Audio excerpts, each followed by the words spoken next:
mga bagay naming Diyos. Maraming salamat po sa inyong pag-ibig at biyaya sa amin na binigyan niyo po kami ng buhay. Ito po ang buhay na walang hanggan sa pamamagitan po ng inyong paghihirap at pagdurusa doon po sa cross. Maraming salamat po sa inyong banal na dugo na dumana upang kami po ay maligtas mula sa apoy na naghihintay sa kabilang buhay. Kami po ay tunay na naniniwala na sa inyong ginawa ay sapat ito upang kami ay makatanggap ng biyaya ng Diyos. Patuloy po kaming dumadalangin sa inyo, Panginoon, sa araw na ito, lalo na po sa patuloy na pananalasa ng pandemic, ng mga virus, kumikitil ng buhay. Tulungan niyo po, Panginoon, ang mga tinatamaan nito at mahabag po kayo, Panginoon, sa kanila, lalo na po yung kanilang mga kaluluwa na nanghulog doon sa walang hanggang kapahamakan. Tulungan niyo po, Panginoon, ang bansang Pilipinas na magkaroon po ng vaccine upang ang mga virus na ito ay magkaroon po ng control. Sa ilalim ng inyong biyaya at habag, O Diyos, dalangin din po namin, tulungan niyo po ang aming gobyerno sa kanilang mga programa upang makontrol po yung mga virus na ito na kumakalat. Dumadalangin din po kami sa inyo sa iglesia, sa church, na proteksyonan niyo po kami laban dito, O Diyos. Ang lahat ng mga brothers and sisters, ang aming mga pamilya at mahal sa buhay, tulungan niyo po na manatili kaming ligtas at malusog upang ang aming pananampalataya ay magpatuloy sa iyo. Nawa po, Panginoon, sa araw na ito, ibigay niyo po ang inyong salita. Kinikilala po namin na kapos po kami sa karunungan, kulang po kami sa kaalaman, kaya po sa ilalim ng banal na Espiritu ng kanyang biyaya, tulungan kami, O Diyos, at ipahayag ang inyong salita. Pakilagay po ninyo ang inyong salita sa labi ng inyong lingkod. Maraming salamat po. Ito po ang aming dalangin sa pangalan ni Jesus. Amen. Okay. So, magandang umaga po muli. Kung may Bible po kayo, buksan po ninyo sa aklat ng Hebreo. Aklat ng Hebreo. Kabanatang 2. Supposed to be yung ating pag-aaral ngayon sa chapter 2, beginning verse 5 hanggang verse 18. Pero masyado siyang mahaba. 2 verse lang yung babasahin natin. Doon lang sa verse 9 and 10, pero pag-aralan natin po yung mula verse 5 hanggang verse 18. Okay po? Babasahin ko po, pakinggan nyo na lamang po, sundan nyo na lang sa verse 9 and 10. Kundi nakikita natin si Jesus na sa sandaling panahon ay ginawang mababa kaysa mga anghel, na dahil sa pagdurusa ng kamatayan ay pinutungan ng kaluwalhatian at karangalan, upang sa pamamagitan ng biyaya ng Diyos ay maranasan niya ang kamatayan, alang-alang sa lahat. Verse 10, sabay-sabay po tayo. Sapagkat nangangakad ng Diyos na para sa Kanya, sa pamamagitan niya ay nagkaroon ng lahat ng mga bagay sa pagdadala ng maraming anak tungo sa kaluwalhatian ay gawing sakdal ang tagapagdatag ng kanilang kaligtasan sa pamamagitan ng mga pagdurusa. Okay? So, last Sunday, pinag-aralan po natin yung chapter 2, verse 1 to 4. No? Binanggit doon sa verse 3, paano nga tayo makakatakas kung ating pababayaan ng ganito kadakilang kaligtasan. Okay.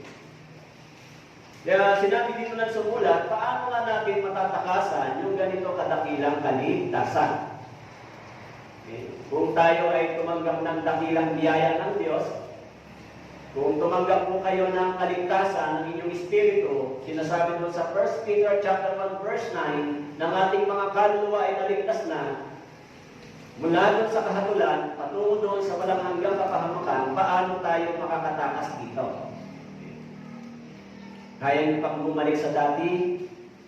Kaya niyo pang bumalik sa dating pamumuhay? Pwede bang sabihin na pagkatapos natin maligtas ay pwede pa tayong maging dating sinner? So, it is impossible. Dahil yung salitang rebirth o kapanganakan ay bagong pagkatao, bagong buhay. Okay? Kaya yung topic natin dito, yung title natin ngayon ay kinuha ko doon sa verse 10. No? Binanggit doon sa verse 10, sabi ko diyan, ay gawing sakdal ang tagapagtatag ng kanilang kaligtasan sa pamamagitan ng mga pagdurusa. So, sino yung founder ng salvation? Kaya yung topic natin, Christ is the founder of perfect salvation. Si Christ. Maraming mga tao ang naniniwala sa ganitong salita. Pero ang problema, yung pagsunod, yung obedience. Kung tayo po ay naligtas, kung ganon, kung tumanggap po tayo ng biyaya ng Diyos, ang kasunod nito ay obedience o pagsunod sa salita ng Diyos. Kaya pag binasa po natin dito po sa chapter 2, beginning verse 5 hanggang 8, okay, this is the glorious humanity of Jesus. From verse 5 to 8, encoded by the writer of Hebrews from Awit chapter 8, verse 4 and 6. Okay. Kaya sinabi po rito, mula verse 5 hanggang verse 8, sapagkat hindi pinasakop ng Diyos sa mga anghel ang sanlibutan darating, na siya namin sinasabi, ngunit may nagpapatunay sa isang dako na sinasabi, ano ang tao upang sa iyong alalahanin? O ang anak ng tao upang sa iyong pagmalasakitan? Siya'y ginawa mong mababa kaysa mga anghel ng sandaling panahon. Siya'y pinutungan mo ng kaluwalangyaan ng karangalan. Siya'y nilagay mo sa ibabaw ng gawa ng iyong mga kamay. Ipinasakop mo ang lahat ng bagay sa ilalim ng kanyang mga paa. Nang masakop niya ang bawat bagay, wala siyang iniwan na hindi niya nasasakop. Ngunit ngayon ay hindi na natin makikita ang nasasakop niya ang lahat ng mga bagay. So dito po sa chapter 2, verse 5 hanggang 8 ay mababasa po natin ito. I-ginote ko doon sa Awit, chapter 8, verse 4 and 6. Okay. Kaya sinabi po doon sa Awit, chapter 8, verse 4 and 6, ano nga ang tao upang sa iyong alalahanin, at ang anak ng tao upang sa iyong kalingain? Gayon pa'y ginawa mo siyang mababa lamang ng kaunti kaysa Diyos. Pinutungan mo siya ng kaluwalhatian at karangalan. Binigyan mo siya ng kapamalaan sa mga gawa ng iyong mga kamay. Sa ilalim ng kanyang mga paa ay inilagay mo ang lahat ng mga bagay. Ano nga ba ang tao? Kaya dito po sa verse 5 hanggang verse 8, ang ating Panginoon ay ginawang mas mababa kaysa mga anghel, pansamantala upang magawa niya yung gawain ng pagtubos sa lahat ng tao. Okay. Bilang tao, kaya sinabi po diyan, sinabi po doon sa verse 6, ano ang tao upang sa iyong alalahanin, o ang anak ng tao upang sa iyong pagmalasakitan? Verse 7, siya'y ginawa mong bababa kaysa mga anghel ng sandaling panahon.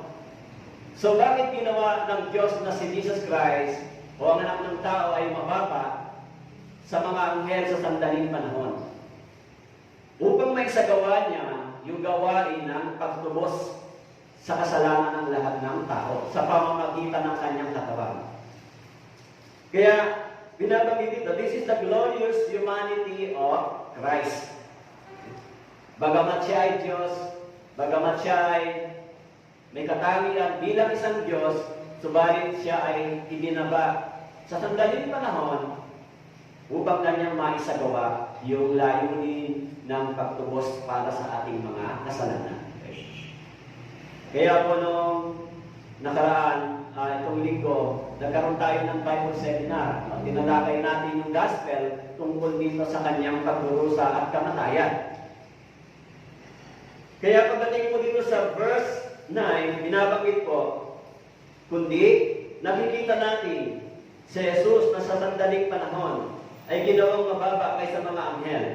Si Jesus na sa sandaling panahon na dahil sa pagdurusa ng kamatayan ay pinutungan ng kaluwalhatian at karangalan upang sa pamamagitan ng biyaya ng Diyos ay maranasan niya ang kamatayan alang-alang sa lahat. Kaya sinabi po diyan, makikita natin si Jesus na sa sandaling panahon. Okay? Makikita natin, but we perceive yung tinatawag na divine purpose.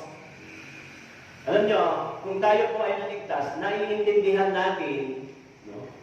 Naiintindihan natin yung sinasabing nakikita natin si Jesus sa sandaling panahon. We understand, fully understood kung ano yung kanyang ginawa para sa atin. Kaya sinabi ko dito, makikita natin si Jesus. Paano natin makikita si Jesus? Naunawaan natin na yung kanyang divine purpose at yung kanyang layunin kung bakit siya dumating dito sa mundong ito, naunawaan natin, ito ay upang makatanggap tayo ng dakilang biyaya ng Diyos. This is a divine purpose of God. Okay? Kaya sinabi ko rito, paano ang ginawa ni Jesus? Ang sabi ko roon sa verse 9, dahil sa pagdurusa ng kamatayan. Okay? Dahil sa kanyang pagdurusa. Bagamat sinasabi doon sa Philippians chapter 2 verse 6 na siya bagamat nasa anyo ng Diyos ay hindi niya itinuring na isang bagay na dapat panghawakan ang pagiging kapantay ng Diyos. Bagamat siya ay nasa anyo ng Diyos, hindi niya itinuring na isang bagay na dapat panghawakan ang pagiging kapantay ng Diyos. In verse 7, kundi hinubaran niya ang kanyang sarili, kinuha ang anyong alipin na naging katulad ng tao. Hinubaran niya yung kanyang sarili. Bagamat si Jesus Christ ay isang Diyos, subalit ipinakita niya sa pamamagitan ng kanyang banal na pagsunod sa layunin ng kanyang pagiging tao. Ipinakita niya yung pagsunod. Kaya sinabi ko rito, palibasa na natagpuan sa ano ng tao in verse 8. Siya nagpakababa sa kanyang sarili at naging masunurin hanggang sa kamatayan, maging kamatayan man sa krus. Okay. Kaya binabanggit dito, ipinakita ng Panginoon yung kanyang pagiging masunurin hanggang sa kamatayan upang tuparin yung layunin ng ating Ama para sa Kanya. Sa pamamagitan ng kanyang pagdurusa, sinasabi rito, yung kanyang sakdal na pagdurusa ay nagbigay ng sakdal na kaligtasan. Sakdal, perfecto, walang kulang. Kaya siya yung tagapagtatag ng perfectong kaligtasan. He is the founder of our salvation, Christ. Okay. So we could see Jesus in His divine atoning works for the fallen man. Makikita natin yung kanyang ginawa. Nakasulat po doon sa Galatians chapter 4, verse 4. Subalit, nang dumating ang ganap na kapanahunan, isinugo ng Diyos ang kanyang anak na ipinanganak ng isang babae at ipinanganak sa ilalim ng kautusan. Verse 5, upang tubusin ang mga nasa ilalim ng kautusan, upang matanggap natin ang pagpupok bilang mga anak. Kaya sinabi po dito sa Galatians, dumating ang ganap na kapanahunan, isinugo ng Diyos ang kanyang anak. Okay. Kaya nga binabanggit po doon sa chapter 1, in the last days, nagsalita ang Diyos sa pamamagitan ng kanyang anak. Okay. In the last days, chapter 1, verse 2. Kaya isinugo niya yung kanyang anak upang makatanggap tayo ng biyaya, upang tubusin ang mga nasa ilalim ng kautusan. Sino po yung nasa ilalim ng kautusan? Tayo pong lahat ay napailalim sa kapangyarihan ng kautusan. Ang ibig sabihin, yung bawat lumalabag sa kautusan ay dapat mamatay. Okay? Dahil lahat tayo ay lumabag dito. Pero, dahil sa biyaya ng Panginoon, dahil sa kanyang dugo na dumanak sa cross, tayo ay tinubos mula doon sa ilalim ng kautusan. Eh, mga born again, yung mga naligtas na, meron pa tayong disobedience sa law, hindi ba? Meron pa tayong paglabag sa kautusan. Pero yung paglabag natin sa kautusan, binabanggit sa Hebrews chapter 12, verse 5, doon tayo ay pinarurusahan at dinidisiplina ng Panginoon kung tayo ay lumalabag sa kautusan. Sinasabi niya ron, dahil tayo ay itinuturing na anak. Kaya yung paglabag natin sa kautosang ito, kung tayo ay nagpapatuloy sa paglabag dito, tayo ay dinidisiplina, sinabi sa Hebreo chapter 12, verse 5 hanggang 7, dahil tayo po ay itinuturing na anak ng Diyos. Kaya yung mga hindi ligtas, kung sila po ay lumalabag na sa ilalim ng kapangyarihan ng kautusan, in the future, sa panahon ng paghatol ng Diyos, sa araw ng paghukom, yung kautusan ito ay gagamitin laban sa kanila.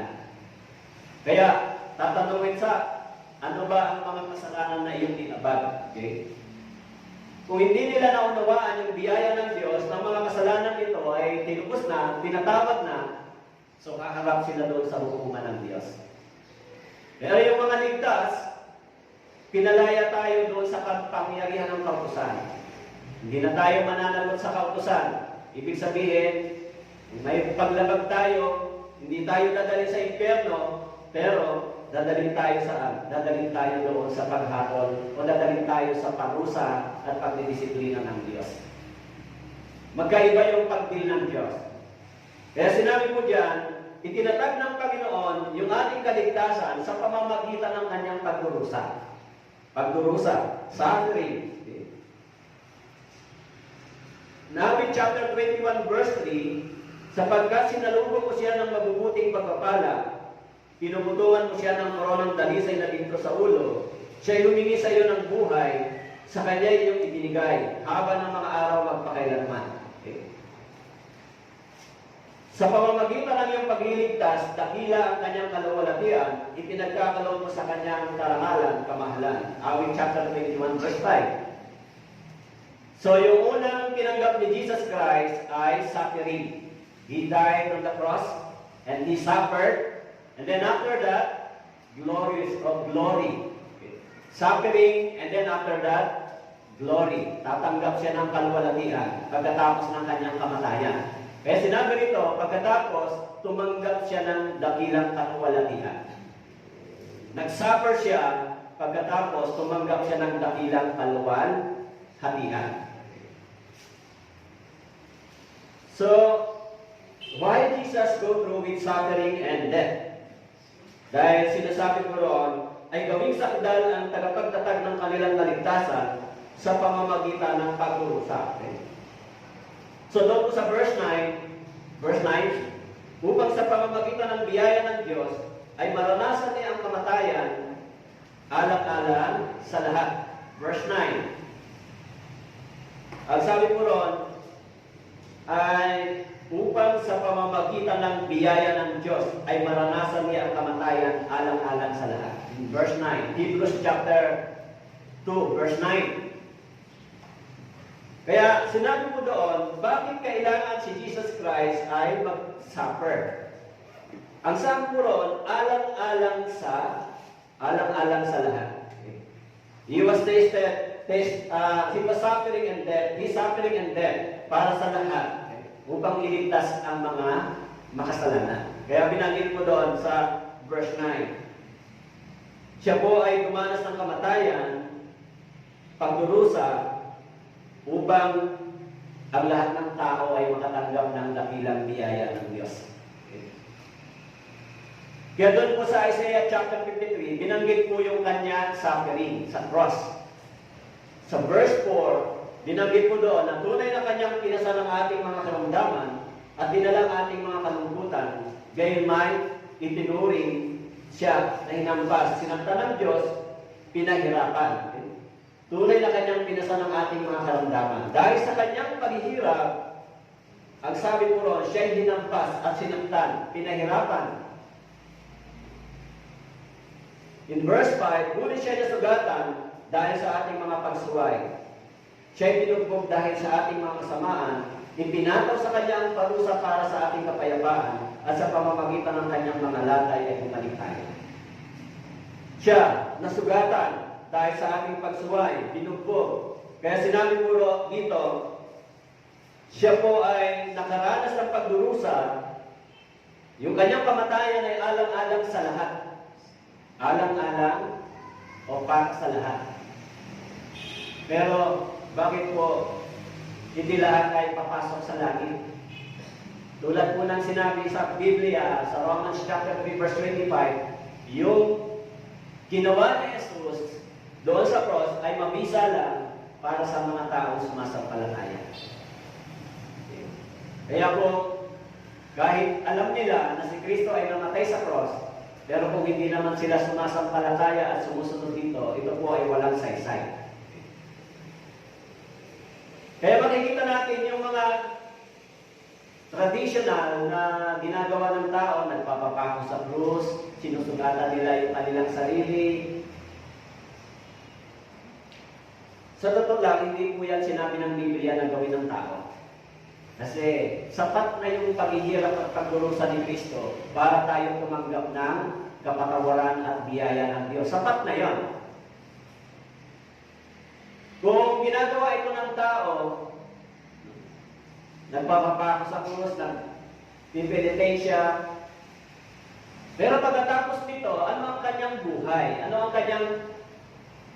kanyang gagawin? Maraming gumagawa nito, pero walang alam dito sa salita ng Diyos. Kaya sinabi ko rito, itinatag ng Panginoon yung kaligtasan sa pamamagitan ng kanyang kamatayan at pagdurusa. So, sapat po ito.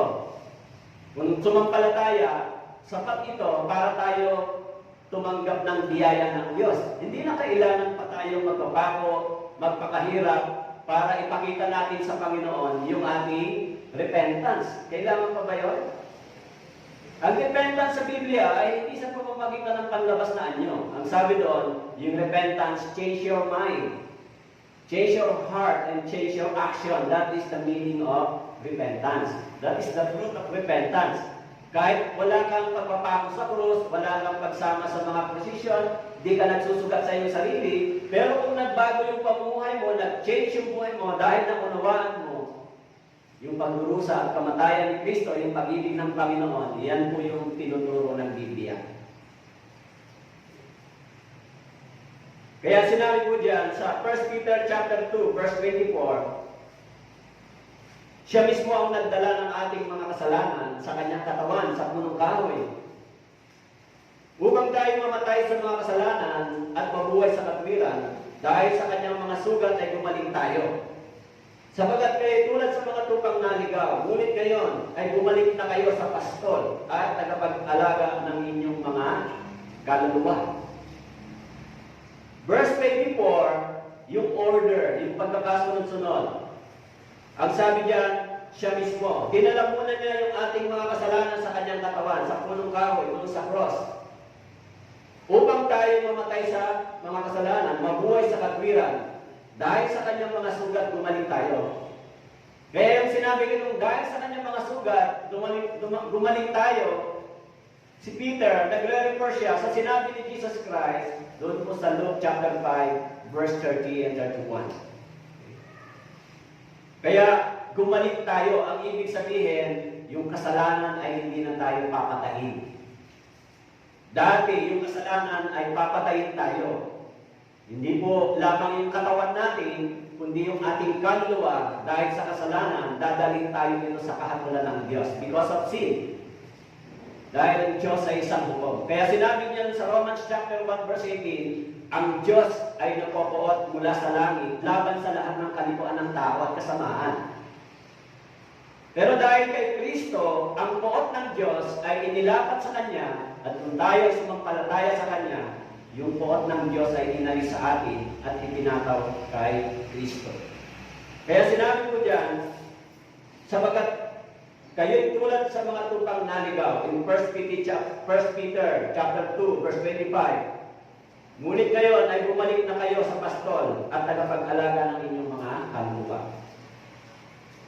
Kaya sino po yung pastol? Hindi po yung pastor. No? Hindi po yung pastor ang pastol. Ang pastol natin ay ang ating Panginoon. Siya ang tunay ng pastol. Okay? Siya rin ang ating pastol.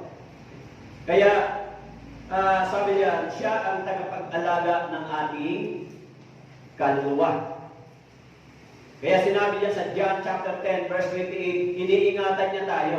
Yung ating kaligtasan, siya po ang nag-iingat. Kung naligtas tayo, siya ang nangangalaga sa ating mga kaluluwa. Siya ang nagbibigay ng lahat ng ating kailangan mula doon sa spiritual na kalagayan hanggang sa pangangailangan ng ating katawan. Tagapag-alaga ng ating mga kaluluwa. Okay? So, his suffering and afflictions are for dealing the sinful life of his people in order to bring them back to God.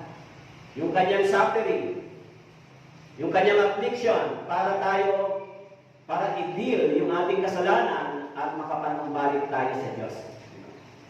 Kaya binabanggit sa Isaiah, binanggit doon na manumbalik ka sa akin sapagkat ikaw ay tinubos ko. Kaya yung ginawa ng Panginoon ay hindi lamang siya namatay sa cross, ipinakita rin niya na nang siya ay muling nabuhay, tayo din ay muling mabubuhay.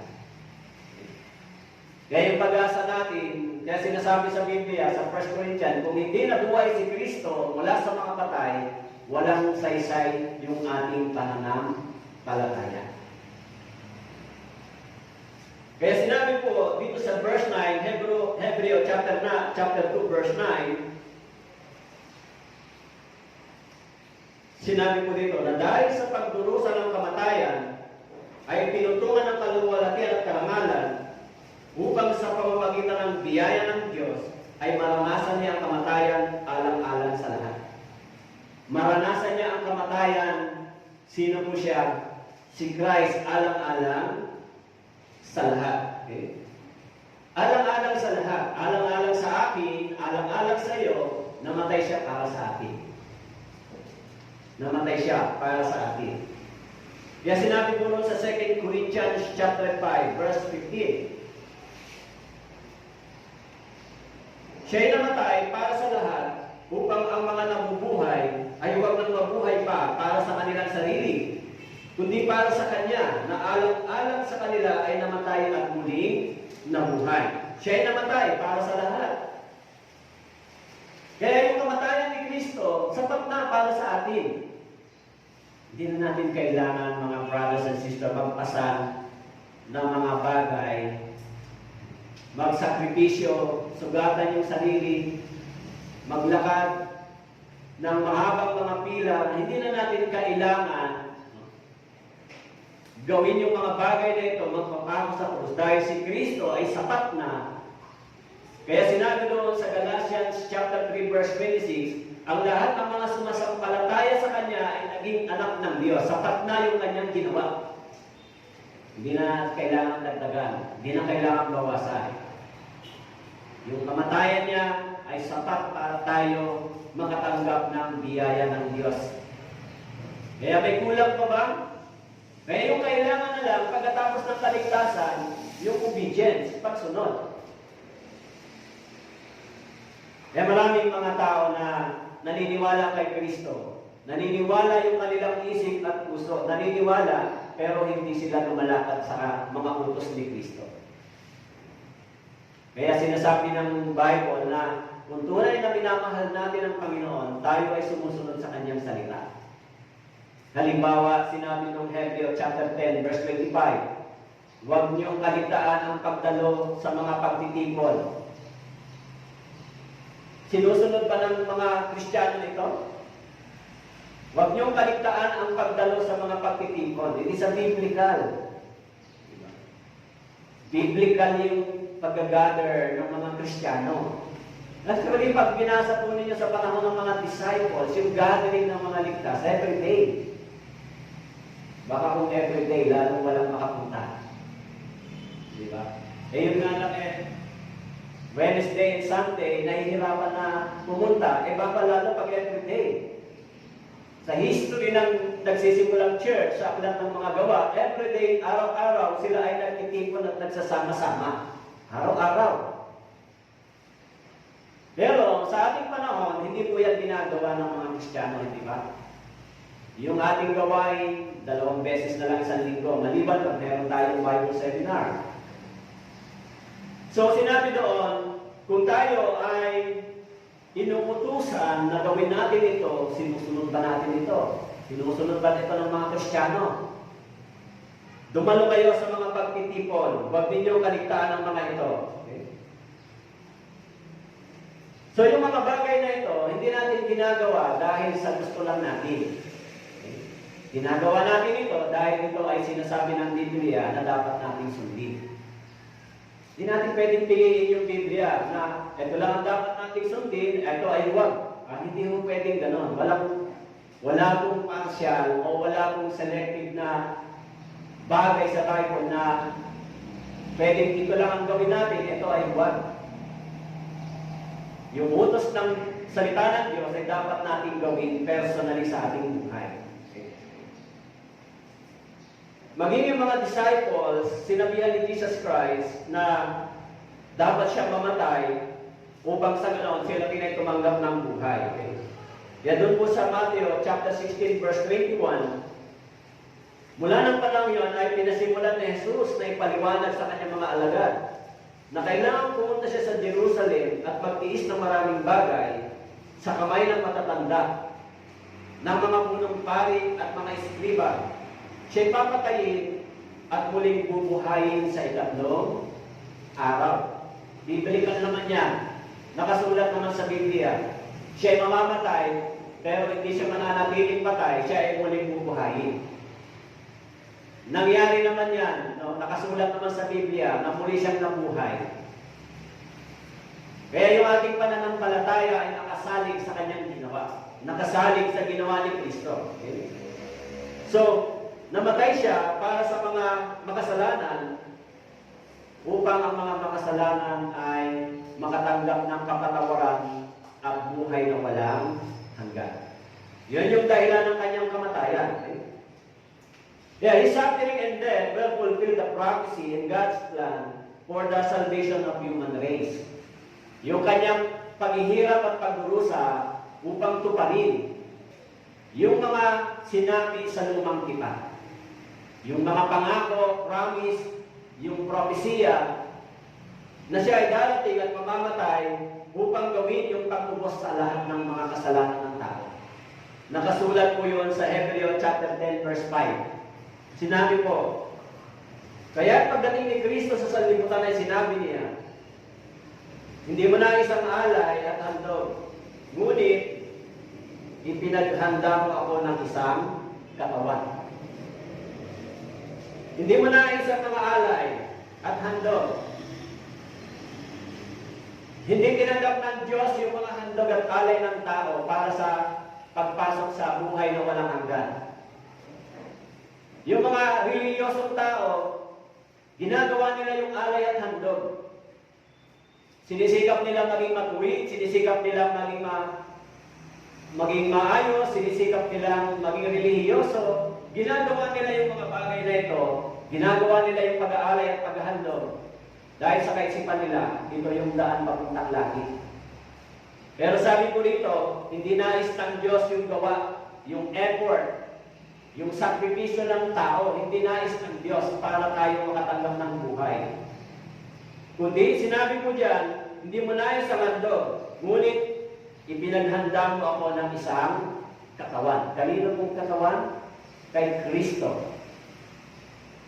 Kaya pag binasa natin sa Ephesians, dahil sa kanyang katawan na nabayubay sa cross, yung Griego at Hudyo ay naging isa sa loob ng Iglesia dahil sa kanyang katawan. Dahil sa kanyang kamatayan. Kaya doon sa Hebrew chapter 10 verse 7, kaya sinabi ko, narito, ako'y dumating upang gawin ang iyong kalooban o Diyos. Sa balungo ng aklat ay nasusulat tungkol sa akin. Kaya sinabi ko, narito ako'y dumating upang gawin ang iyong kalooban o Diyos.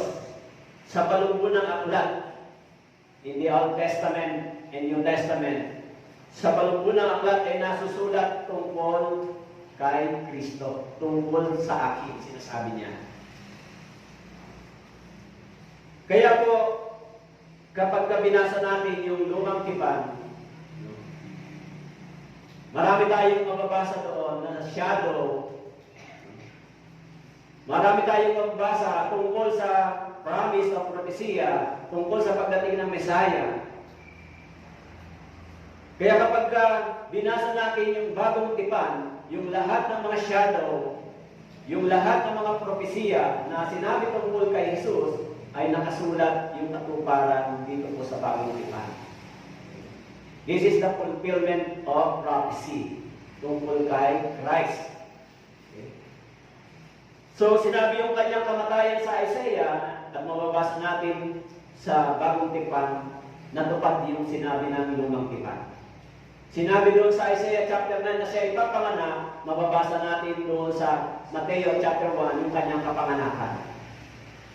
This is a fulfillment of God's Word. Okay? Kaya sinabi mo dyan, dumating siya upang gawin yung kanyang gawain, yung kalooban ng Diyos. Kaya sabi diyan, sa malungkot ng aklat ay nasusulat tungkol sa akin. Okay? So his physical suffering was climaxed by his death on the cross of Calvary for our personal benefits. Salvation, spiritual salvation. Kaya yung kanyang suffering doon sa cross ay upang tumanggap tayo ng dakilang biyaya. Yan yung climax sa cross. Pagkatapos ng kanyang kamatayan, ay muli siyang nabuhay, tumanggap tayo ng dakilang biyaya. Kaya doon sa 2 Corinthians chapter 5, verse 21, sinabi po, para sa ating kapakanan, ginawa niyang may kasalanan siya na hindi nakakakilala ng kasalanan upang sa Kanya tayo maging katwiran ng Diyos para sa ating kapakanan. Ginawa niyang may kasalanan siya na hindi nakakakilala ng kasalanan. Alam niyo po, napakaganda ng talatang ito. Kaya kung dito po sa church, mahalaga po yung mga talatang sinasabi ko sa inyo, hindi ba? Pag uwi nyo sa bahay, reviewin po ninyo yung mga talata. Sabi po dyan, kaninong kapakanan? Para sa ating kapakanan. Yung salitang kapakanan ay para sa iyo, para sa benepisyo mo, para sa ikabubuti mo. Ginawa ito ng Diyos para sa iyo. Ginawa niya may kasalanan siya, bagamat hindi siya nakakakilala ng kasalanan. Ang ibig sabihin, itinuring siya ang makasalanan, bagamat hindi siya nagkasala. Tinanggap niya yung kasalanan natin, kaya sa kanyang katawan, ibinataw yung judgment dahil sa sin. Kaya sabi ron, hindi siya nakakakilala ng kasalanan. Kaya doon sa Old Testament, kapag nagdadala po sila para doon sa sin offering ng lamb, dapat ay malinis, walang kapintasan. Dahil si Kristo ay malinis at walang kapintasan, hindi siya nagkasala. Hindi siya nakakilala ng kasalanan, kaya yun yung qualification para tanggapin ng Diyos yung mga sacrifice and offering sa lumang tipan para sa pagtubos ng kanilang kasalanan. Yan yung qualification. Ano ang dapat? Dapat malinis. Walang kapintasan. Yung dinadala nilang lamb. Kaya, itong salitang ito ay naging dahil sa katuparan noon sa John chapter 1 verse 29. Sinabi ron, behold, di ba? Si Jesus Christ, He is the Lamb of God who takes away the sin of the world. Kaya, binanggit doon upang may sa katuparan, siya ay naging lamb, malinis, walang kapintasan. Dahil si Jesus Christ ay hindi nagkasala. Wala siyang kasalanan, hindi siya nakakilala ng kasalanan. Sinabi po ron. Okay? Kaya, yung kanyang kamatayan ay sapat para sa atin. Yung pananampalataya sa kanyang ginawa ay sapat. Ano, gusto niyo pa ba? Gusto niyo pa bang gawin yung magbitbit tayo ng mga ginawa namin buto ng tao, magprosesyon gabi? Gusto niyo pa bang gawin yan? Sagatan yung sarili niyo, magpapako sa krus, magtika, para lang sabihin na tayo ay nagsisisi? Gusto pa ba namin gawin yan? Actually, kapag nakita natin yung kamatayan ni Jesus doon sa cross, yung kanyang dakilang pag-ibig, nang dahil sa kanyang kamatayan, Kung na-realize natin yung kanyang biyaya dahil sa atin, dumarating yung repentance sa ating puso. Pag nakita natin, sinabi ng Biblia, ipinakita ng Diyos yung kanyang pag-ibig sa atin, samantalang kung tayo makasalanan pa. In Romans chapter 5, verse 8. Paano ipinakita ni Kristo yung pag-ibig niya sa atin? Namatay siya, samantalang tayo'y makasalanan pa. Kaya po, yung kanyang pag-ibig ay nagdala sa atin ng ano po? Repentance, forgiveness. Kaya kahit hindi tayo nagsusugat, nagpapasa ng lahat ng bagay, wala tayong ginagawang ganito. But when we saw Jesus Christ died on the cross, nung dumanak yung kanyang dugo, kaya sinabi ron, when we perceive this divine death on the cross, ibig sabihin, by divine understanding, naunawaan natin na namatay siya para sa atin, sa ating puso, dumarating yung repentance. Yes, Lord, I am the sinner. I am the miserable sinner. Dahil sa aking mga kasalanan, kaya ka nagdusa. Dahil sa aking mga pagsuway, kaya ka tumanggap ng matinding pagdurusa. So, pag dumating ito sa ating puso, na-realize natin ito sa pamamagitan ng kanyang salita, dumarating sa ating puso yung repentance, hindi ba? Oh, sorry, Lord. Dahil sa mga ginawa ko na maraming kasalanan, kaya ka nagdusa. Kung ganon, kahit na hindi tayo nagpapasa ng kung ano-anong bagay, nagsusugat, kung tayo ay tumitingin kay Jesus, kung tayo ay nababasa natin sa Biblia yung kanyang ginawa, dumarating sa ating puso. Katulad ng tax collector. Yung puso niya ay naging miserable nang na-realize niya na siya ay isang makasalanan na tumanggap ng biyaya ng Diyos. Tayo rin po. Kaya yung mga taong hindi sumasampalataya, ang sabi po sa John chapter 3 verse 18 hanggang 19, ang sumasampalataya sa Kanya ay hindi hinahatulan. Ngunit ang hindi sumasampalataya sa Kanya, sumasampalataya ay hinatulan na. Sapagat hindi siya sumasampalataya sa pangalan ng tanging anak ng Diyos. At ito ang patulan, na naparito ang ilaw sa sanlibutan, iniibig pa ng mga tao ang kadiliman kaysa ilaw, sapagkat ang kanilang mga gawa ay masasama. In John chapter 3 verse 18 to 19, mas inibig ng tao yung kadiliman kaysa ilaw. Ano po yung ilaw? Ano po yung liwanag na ibinigay sa atin? Yan yung ebanghelyo, yung salita ng Diyos. Kaya sinasabi na ang salita mo ay liwanag sa akin. Di ba? So, kung tayo ay nabuksan sa pamamagitan ng kapangyarihan ng salita ng Diyos, nagliwanag yung ating mga mata. Naalis yung piring ng ating mga mata na nakasulat sa 2 Corinthians chapter 4, verse 4. Bulag tayo dati, bulag spiritually. Kaya doon sa Lucas chapter 24, verse 45, binuksan ni Jesus Christ yung mata ng disciple, kaya siya nakilala. Okay? Kaya, ang sabi po, kung tayo ay hindi nakakakilala kay Kristo, nananatili pang bulag. O yung mga tao nagsasabing, Panginoon si Kristo, pero hindi sila sumusunod. So nananatili silang mga ano po, hypocrite. Nananatili silang mga tinatawag na naniniwala pero hindi sumusunod. Complicated yung kanilang paniniwala sa Diyos. Kapag natapos nating maligtas, prerequisite o dinidiman ng Diyos yung ating obedience sa kanyang salita. Kasi sinabi ng aklat ng Santiago, yung pananampalatayang walang gawa ay patay. Okay? Kaya marami nagsasabi, kailangan gumawa para yung pananampalataya ay ma-justify.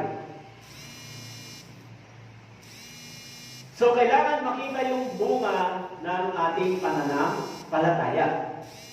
Kasi kung naniniwala lang tayo pero wala tayong obedience, yung pananampalataya natin ay hindi nagiging matibay. Hindi nagiging matatag. Okay? So doon po sa 2 Thessalonians,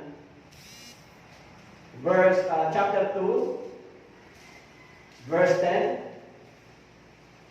at may lahat ng mapandayang kasamaan para sa mga napapahamak, sapagkat tumanggi silang ibigin ang katotohanan upang sila ay maligtas. At dahil dito ay pinadala sila ng Diyos ng makapangyarihang pagkalinlang upang maniwala sila sa kasinungalingan, upang mahatulan silang lahat na hindi sumasampalataya sa katotohanan sa halip ay nalulod sa kalimutan. Kaya kung itinatanggi yung katotohanan, ang sabi ko, tinatanggi ng tao yung katotohanan, tinatanggap nila yung pagkalinlang. Sinabi rito, sa pagtanggap nila ng pagkalinlang at maniwala sila sa kasinungalingan, ang sabi po sa verse 12, upang mahatulan silang lahat na hindi sumampalataya sa katotohanan. What is the truth? Kaya yung katotohanan ay dapat mabasa natin dito po sa Biblia. Yan yung katotohanan. Kaya yung mga tao, ayaw nilang tanggapin yung katotohanan. Ayaw nilang paniwalaan yung Biblia, yung salita ng Diyos. Kaya minsan, yung Biblia ay kinakalaban ng tao, hindi ba? Ay, hindi, mali yan. Mali yan. Dapat gumawa tayo nito. Halimbawa po, tuwing ganitong panahon, sinabi pa ng Diyos na pag ganitong panahon ay magbitbit tayo ng maraming mga ributo.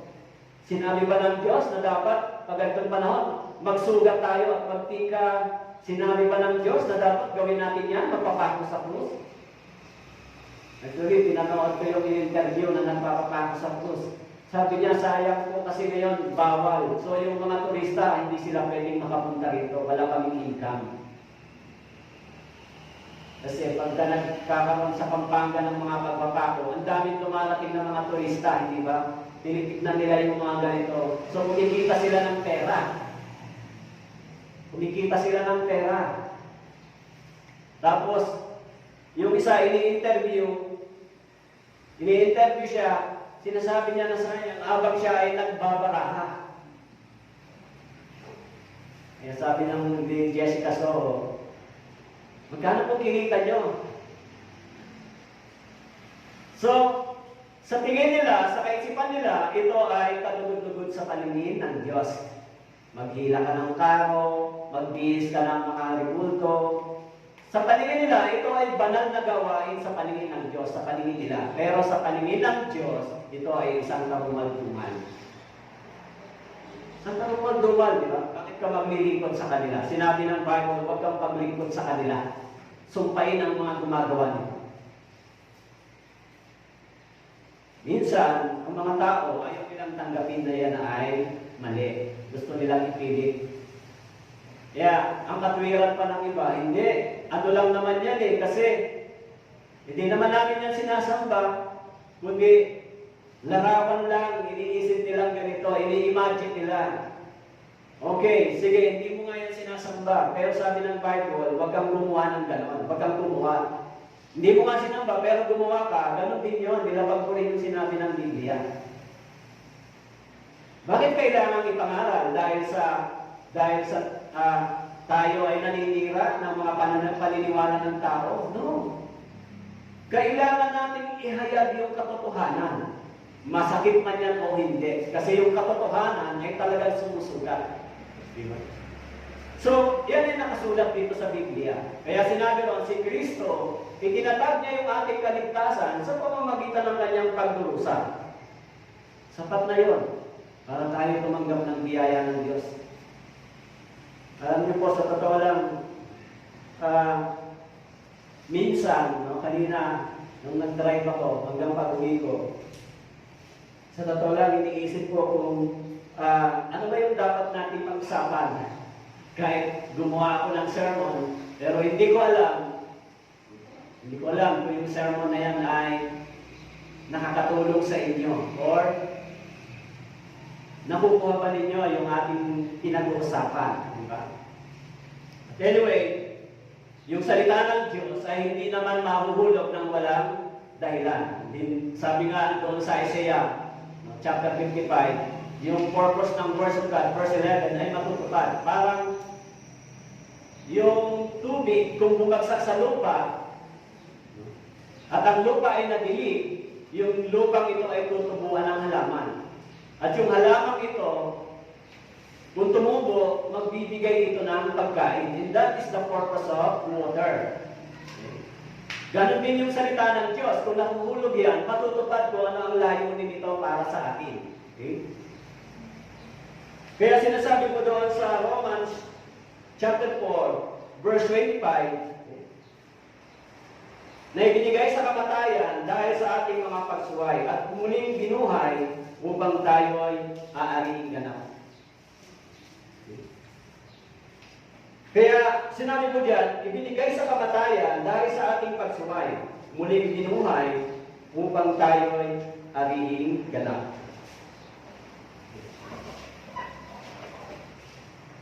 So, ang sinabi ko diyan, sa Romans chapter 4, verse 25, bakit po siya ibinigay sa kamatayan?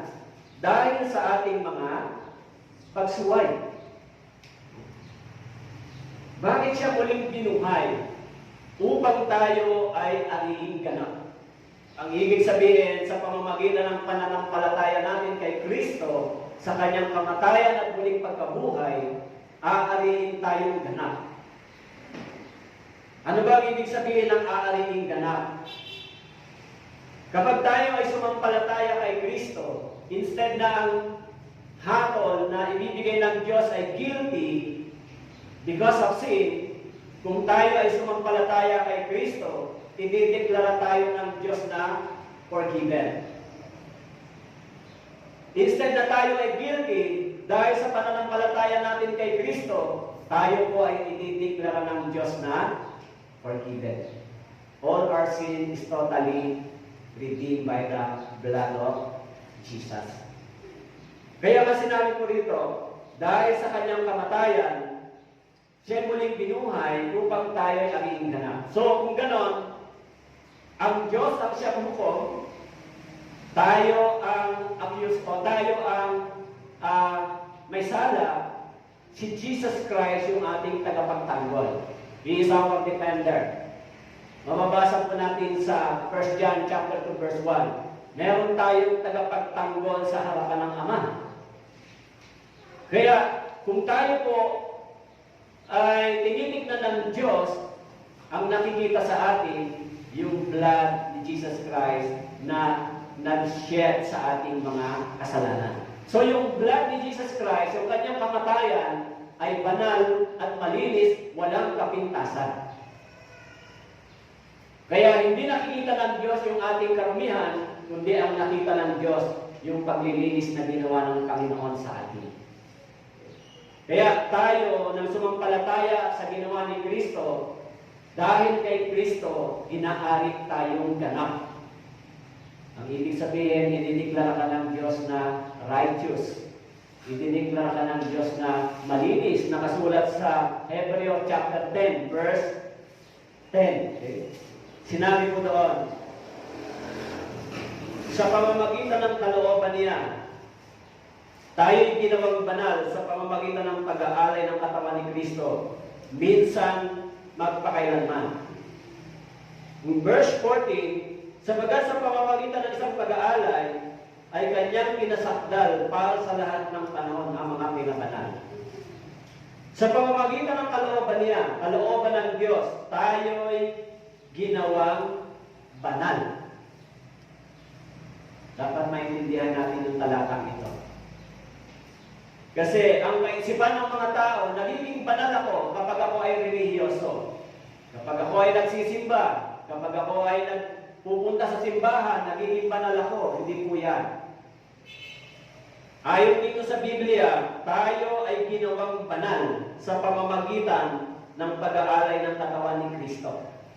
Ang ibig sabihin, sa katawan ng Panginoon, nang ito ay binaluyan ng banal na dugo upang malinis ang ating mga kasalanan at nang tayo ay sumampalataya sa Kanya, yung pananampalataya natin kay Kristo ay naging daan upang tayo ay ariing ganap ng Diyos. Gawing tayo banal, matuwid. Sabi diyan, minsan magpakailanman.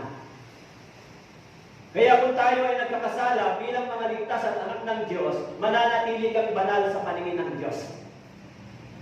Once and for all. Pero paano yung sin ko? Paano i-deal? Ang sabi nga doon sa Hebrew chapter 12. Dahil ayaw ng Diyos, yung kabanalan niya ay lapastanganin ng kanyang mga anak. So, kapag yung kabanalan ito ay sinisira ng kanyang anak, yung kabanalan ng Diyos na nasa Kanya, tinatawag na imputed righteousness na ibinigay sa atin sa pamamagitan ni Kristo, tayo po ay tatanggap ng pagparusa, pagdidisiplina sa Panginoon. Dahil ayaw ng Diyos na yung Kanyang kabanalan ay ating sirain, ating dumihan.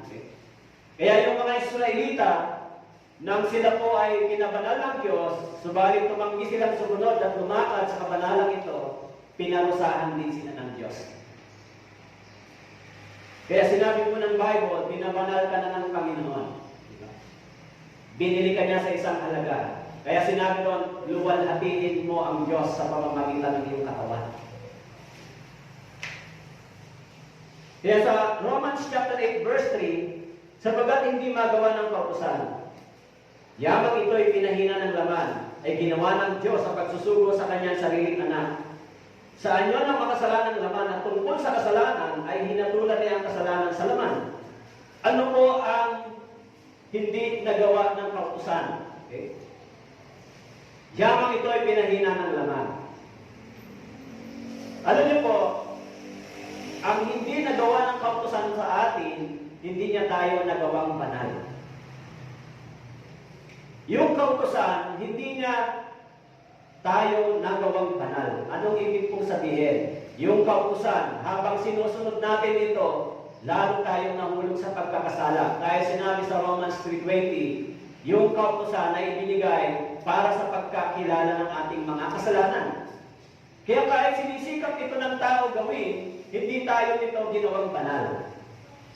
Hindi tayo naging banal sa pamamagitan ng sariling relihiyosong pagsisikap. Yan yung pagsunod sa kautusan. Kundi tayo ay ginawang banal sa pamamagitan ng kamatayan, pagdurusa. Sa pamamagitan ng pagdurusa ng ating Panginoon, tayo ay ginawang banal. Kaya hindi nagawa ng kautusan na tayo ay tumanggap ng biyaya, tayo ay tumanggap ng kaligtasan, hindi po yan na ibigay sa atin ng kautusan. Ang ibig sabihin, sikapin man ng tao sundin yung kautusan, pero hindi nagdala ito ng buhay na walang hanggan sa atin. Kaya yung kaisipan ng mga tao, diba?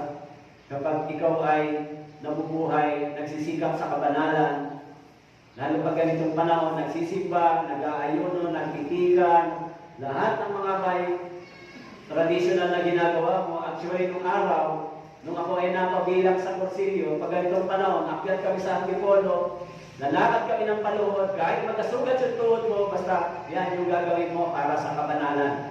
Okay? Yan yung gawain. Iniisip ng tao, ito ang paraan para tayo maging banal sa paningin ng Diyos. Pero actually, hindi talaga yan ang nagdala sa atin sa buhay na walang hanggan. Okay? Kaya sinasabi po ng Biblia na hindi tayo nakatanggap ng biyaya sa pamamagitan ng kautusan. Okay?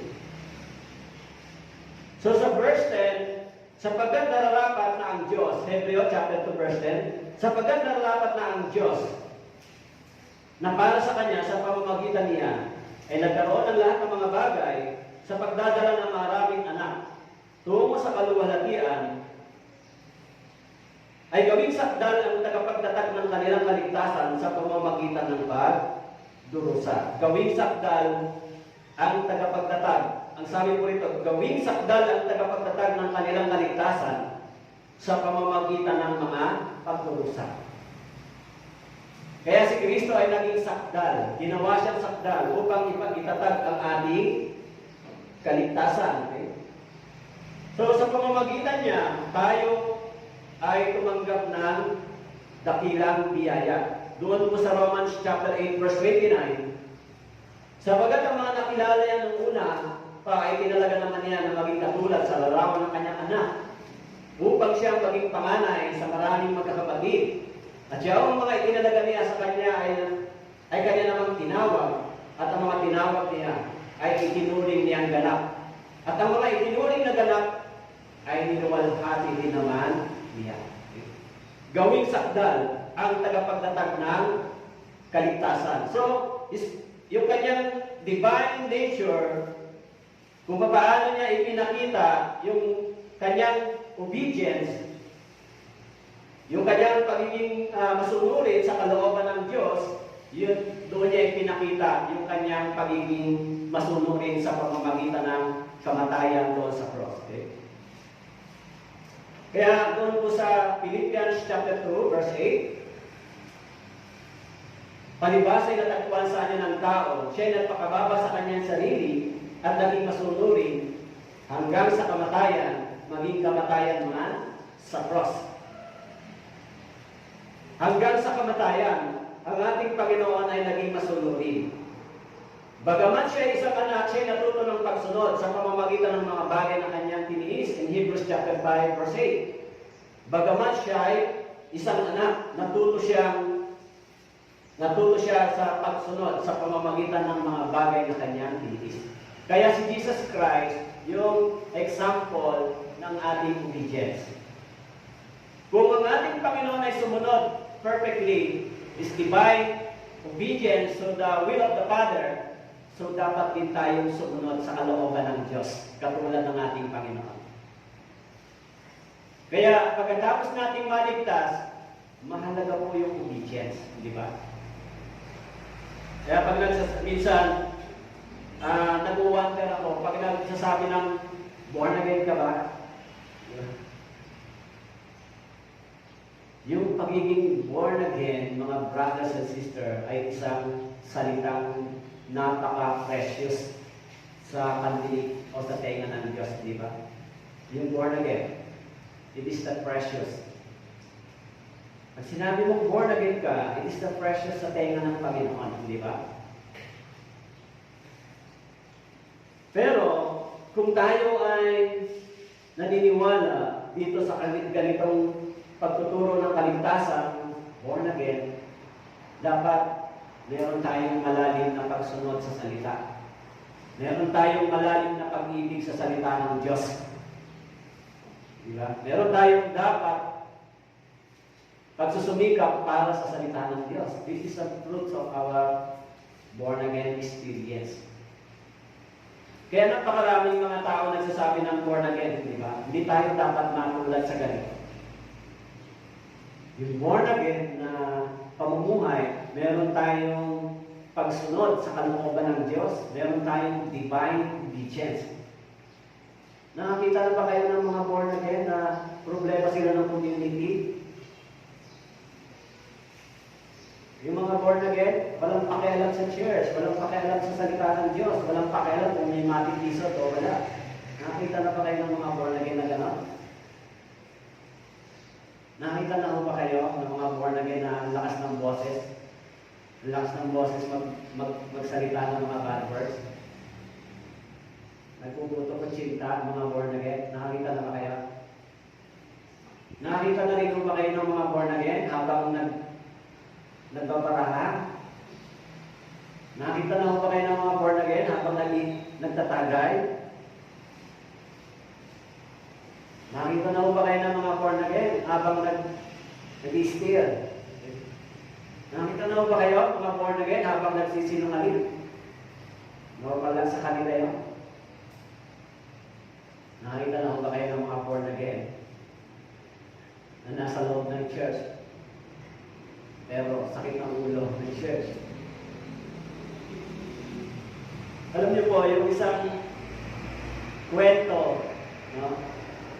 Na tumanggap ng pagdurusa dahil sa pagdurusa ng Panginoon, tumanggap ng kaligtasan, ng biyaya ng Diyos.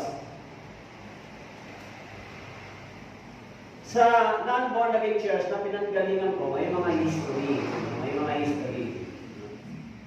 Minsan, sa loob ng church, away-away sila, division. Minsan yung mga property gamit ng church pinaghahati-hatian. inaaway, pinag-aawayan. Nakita na ba kayo ng mga born again na ganito? Nag-wonder ako pag nakakakita ako ng born again ba talaga gawain ng born again? Yung born again na tao na totoo, napakalalim ng pag-ibig niya sa iglesia, sa church. Napakalalim ng pag-ibig niya sa gawain sa church. Kasi bakit po? Sinabi rito, si Kristo ay nagdusa.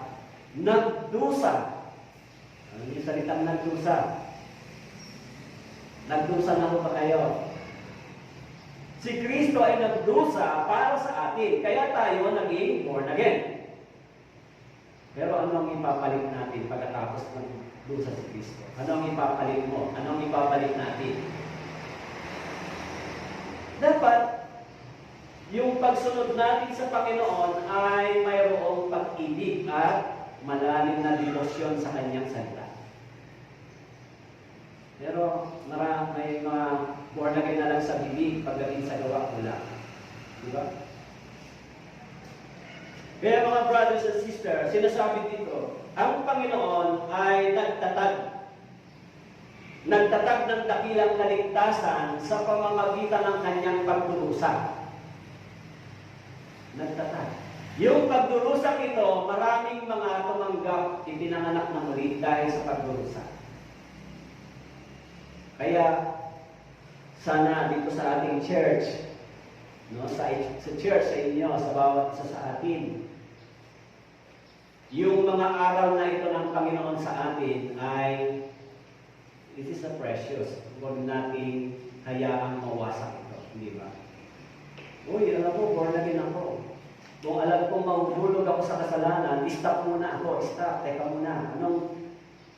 Nasa akin yung pangalan ng Panginoon. Kaya maraming nilalain ng mga born again dahil sa gawain ng iba, di ba? Born again pa kayo. Tapos ganyan naman ang gawain nyo, di ba? Yung mga matitino at mga tunay na ligtas, maayos na born again, nadadamay sila. Nadadamay sila dahil sa mga pretender. Minsan, nai-issue sila. Nai-issue yung kanilang mga sinasabi, nai-issue. So, mga nadadamay din yung iba. Minsan nga, pag may mahina ka na nakasama, natitisog din, di ba? Ay, ano ba yan? Tapos, kung matagal na sa church, minsan matagal na sa church, pero yung bibig, pag narinig ng iba, maraming mga natitisog, ayaw na sumama. So, mga brothers and sisters, di ba? Tayo ay nagiging liwanag sa kanila. Yung pagdurusa ni Kristo ay nagdala sa atin ng mas malalim na devosyon. Kaya yung salita, yung pangangaral, may dalawang resulta. Katulad ng pangangaral ng mga pastor, may dalawang resulta. Yung lumalabas sa bibig ng pastor, may dalawang resulta, di ba? Papuntang impyerno at saka papuntang langit.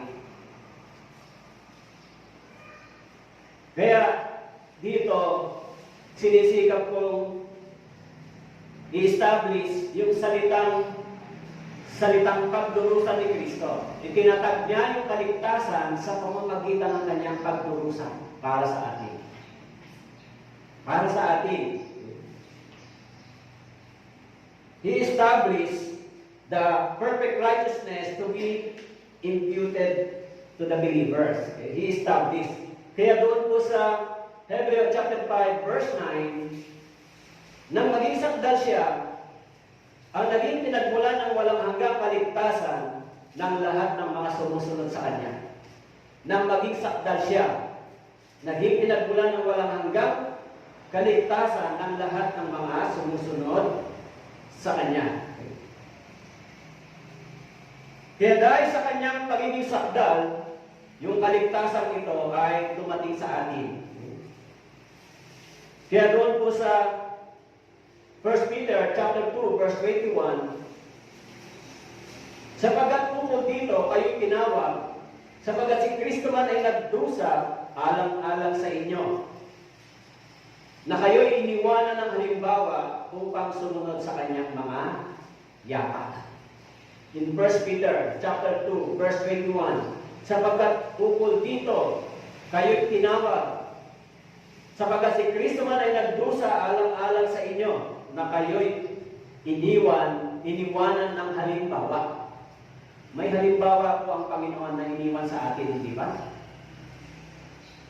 May iniwan mo bang halimbawa ang Panginoong Hesus? Kung paano siya sumunod, yung kanyang perfect obedience sa will ng Diyos, dapat din natin sundan yung kanyang ginawa. Kaya sinabi ni Paul, imitate me as imitate Christ. Gayahin niyo ako, tulad ng paggaya ko kay Kristo. Sumunod siya kay Kristo hanggang sa kanyang kamatayan. Kaya yung mga disciples, pag pinasa po ninyo yung history nila, kung paano sila namatay, hindi po sila namatay sa isang kamatayan na sakit, o hindi po sila namatay ng tinatawag na sa kanilang katawan may peace.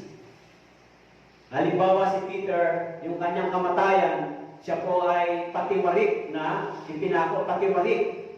Dapat igagaya siya kay Jesus Christ, pero sinabi niya, wag niyo akong ipako ng katulad kay Kristo, hindi ako karapat-dapat. Kaya si Pedro ay patiwarik siyang ipinako, patiwarik yung kanyang cross. Yung mga disciples, tumanggap sila ng matitinding judgment, yung kanilang mga katawan ay tumanggap ng pagdurusa, pinugutan ng ulo si Paul, si John, si James, so lahat sila tumanggap ng matinding suffering sa kanilang katawan. So tayo mga Kristiyano, kaya dumating po sa atin yung Ebanghelyo. Kaya pag binasa po natin yung history ng Ebanghelyo ito, bloody. Bloody po ito, blood. Hindi po ito madali. Kaya doon sa Mateo, chapter 3, verse 15, ngunit sumagot si Jesus sa kanya, hayaan mong mangyari ito ngayon, sapagkat ganito ang nararapat sa atin upang matupad ang buong katuwiran. Hayaan mong mangyari sa akin ito. Hayaan mong dumating sa akin ang pagdurusa upang matupad ang kalooban ng Diyos. Kaya doon po sa Hebreo, chapter 12, verse 2, pagmasdan natin si Jesus na siyang nagtatag at nagpasakdal ng ating pananampalataya, na dahil sa kagalakang nilagay sa kanyang harapan ay tiniis niya ang krus. Hindi inalintana ang kahihiyan. Siya ay umupo sa kanan ng trono ng Diyos. Pagmasdan natin si Jesus na siyang nagtatag at nagpasakdal ng ating pananampalataya. Si Jesus. Kaya dahil sa kanyang ginawa, ang sabi mo dyan, itinatag niya yung sakdal na ating kaligtasan. Pagmasdan natin si Jesus, look, the author and the finisher of our faith. Ginawa niya yung kaligtasan para sa atin. Alam niyo yung salitang ito ay siya ang nagpasakdal ng ating pananampalataya. Dahil sa kagalakang inilagay sa kanyang harapan, tiniis niya ang krus. Tiniis niya ang krus. Yan yung kanyang ginawa. Okay? Kaya po, kung tayo man ay tumanggap ng dakilang kaligtasan, kung tayo po ay nagsasabing, ako ay born again, paano ka naging born again? Ang sabi diyan, dahil sa kanyang pagdurusa, dahil sa kanyang pagtitiis doon sa krus, naging born again ako. Ang ibig sabihin lang, naging born again ako, naligtas ako. Ipinanganak akong muli dahil sa kanyang pagdurusa, pagtitiis, at nang ako ay sumampalataya sa kanya, ipinanganak akong muli. Naligtas ako. Paano natin tatalikuran yung ganito kadakilang kaligtasan? Kaya niyo bang talikuran yan? Kaya kung pagkatapos natin maunawaan yung ganitong bagay, kung pagkatapos niyo pong maunawaan yung ganitong pananampalataya, gugustuhin niyo ba mabuhay sa kasalanan? Siyempre hindi. Hindi ba? So doon po sa verse 11, sapagkat ang gumawang banal at ang mga ginawang banal ay pawang nagmula sa isa. Dahil dito ay hindi si Jesus nahihiya na tawagin silang mga kapatid. Na sinasabi, ipahayag ko ang iyong pangalan sa aking kapatid. Sapagkat ang gumagawang banal at ang mga ginawang banal ay pawang nagmula sa isa.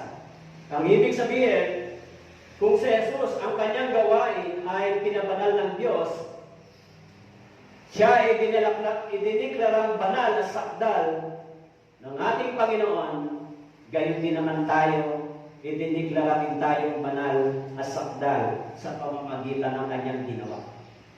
Iisa lang ang nagdeklara. Sinabi po dito sa verse 11, sapagkat ang gumagawang banal at ang mga ginawang banal ay pawang nagmula sa isa.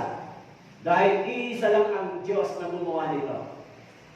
Si Kristo, ang kanyang gawain ay pinabanal at ginawang sakdal. Ako rin naman, nang ako ay sumampalataya sa ginawa ni Kristo, ako rin ay ginawang banal na sakdal ng Panginoon. Kaya sinabi rito, nagmumula sa isa. Iisa ang gumawa. Yan yung resulta ng ating pananampalataya. Kaya doon po sa Hebrew chapter 12, sinasabi, chapter 2 verse 12, na sinasabi, ipahayag kong iyong pangalan sa aking mga kapatid. This is quoted from the Awit chapter 22 verse 22. Hebrews chapter 2 verse 12, quoted by the writer of Hebrews sa Awit chapter 22 verse 22.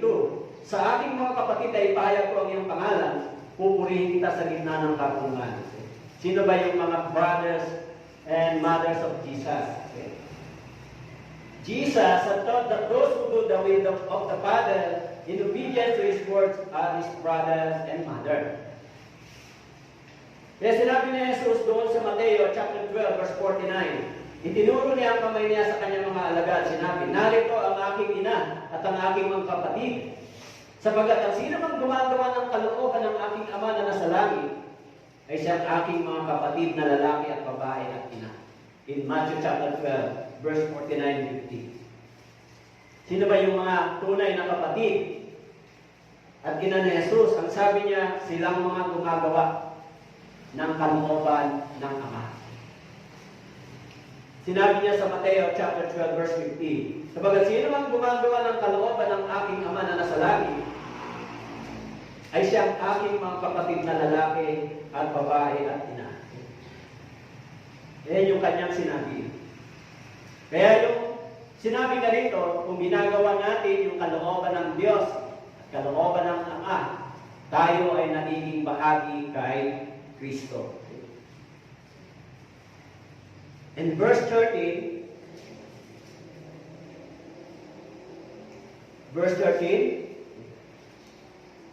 Hebreo chapter 2, verse 13, at muli, ilalaga ko ang aking pagtitiwala, at muli, narito, ako at ang mga anak, na ibinigay ng Diyos, sa akin ng Diyos.